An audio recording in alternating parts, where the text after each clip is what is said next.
Hello! Today we are unboxing the Scrawlrbox for the month of May 2017. As you may have noticed, this month we're not getting any art supplies per se, but rather office supplies.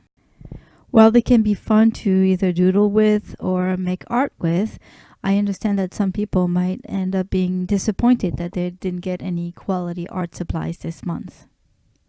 I personally have mixed feelings about this box. However, I must say I did have a lot of fun trying to figure out what to do with these supplies.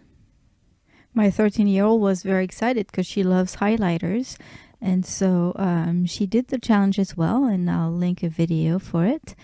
And she's going to end up stealing most of these supplies because I'm not going to ever use them after this challenge anyway. I did like the mechanical pencil and how you have to twist the top to use the eraser.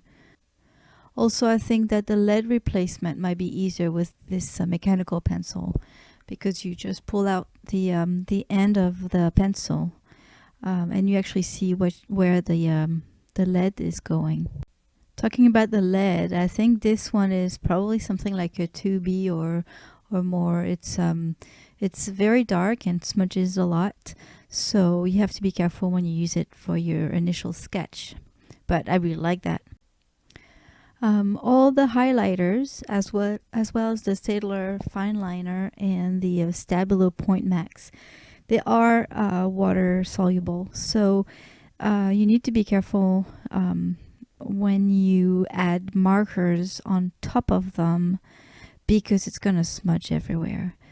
The good thing is that you can use them as watercolors for your challenge, which is what I did for a good part of it.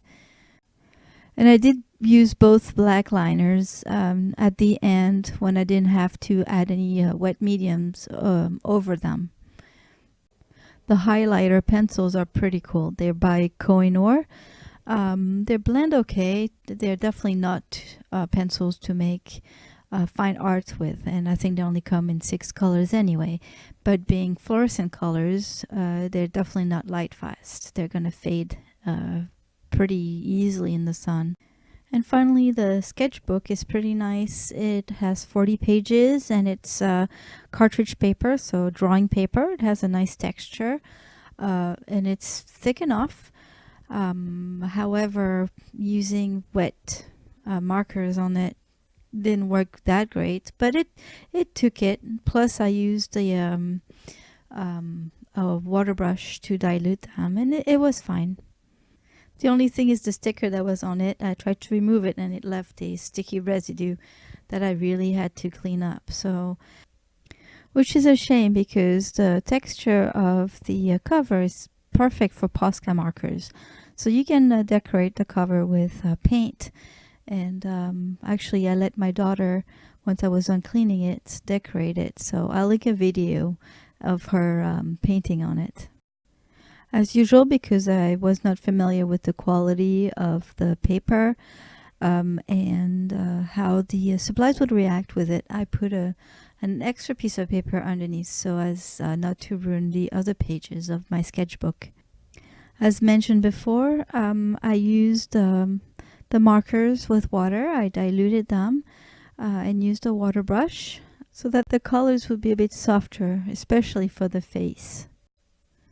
I get to use every single item from this month's box, and I did cheat at the very end. I usually try not to, but this time I wanted to give it a shot.